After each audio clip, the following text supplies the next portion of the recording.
This channel does not promote any violent, harmful, or illegal activities. All content provided by this channel is meant for an educational purpose only. আজ 31শে জানুয়ারি আগামীকাল budget পেশ করবেন কেন্দ্রীয় অর্থমন্ত্রী নির্মলা সীতারামন। আর তার আগে ঊর্ধ্বমুখী ভারতের বাজার 258.90 পয়েন্ট বেড়েছে নিফটি 50, 740.25 পয়েন্ট বেড়েছে সেন্সেক্সের সূচক, 740.25 পয়েন্ট বেড়েছে সেন্সেক্সের সূচক। বাজেটে ভালো কিছুর আশায় আজ 13.52% বেড়েছে জুপিটার ওয়াগনস, প্রায় 12% বেড়েছে ওলা ইলেকট্রিকের শেয়ারের দাম। ত্রৈমাসিকে ভালো ফলাফল, বেড়েছে কল্যাণ জুয়েলার্সের প্রফিটও। আর তারপর আজ প্রায় 15% বেড়েছে সংস্থার শেয়ারের দামও।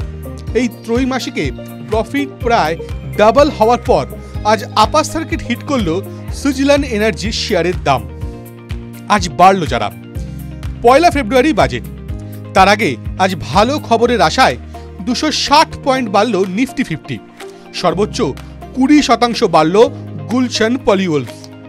এছাড়াও 19.98% বাড়ল সিলগো রিটেল।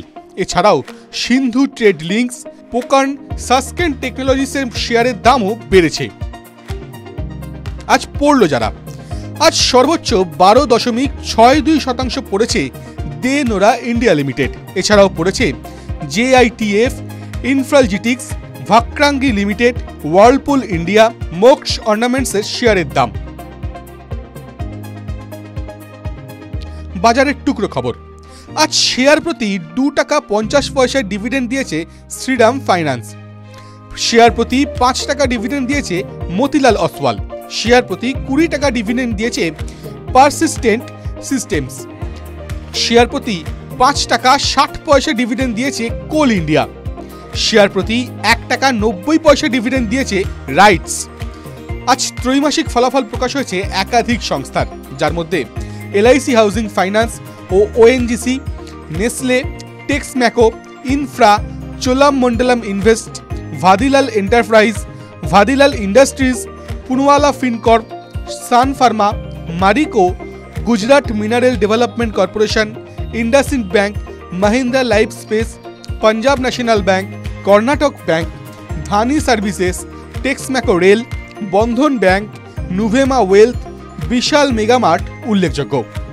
31শে জানুয়ারি বাজার বন্ধের সময়ের তথ্য অনুযায়ী শেয়ারে বিনিয়োগ করতে চাইলে সেই শেয়ারের বিষয়ে যথাযথ তথ্য অনুসন্ধান ও অ্যানালিসিস করুন।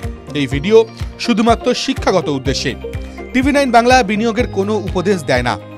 বিশেষ দ্রষ্টব্য, যে কোনো বিনিয়োগেই বাজারগত ঝুঁকি রয়েছে, ফলে আগে বিনিয়োগ সংক্রান্ত সমস্ত নথি সাবধানে পড়ে নেবেন, তারপর বিনিয়োগের সিদ্ধান্ত নেবেন।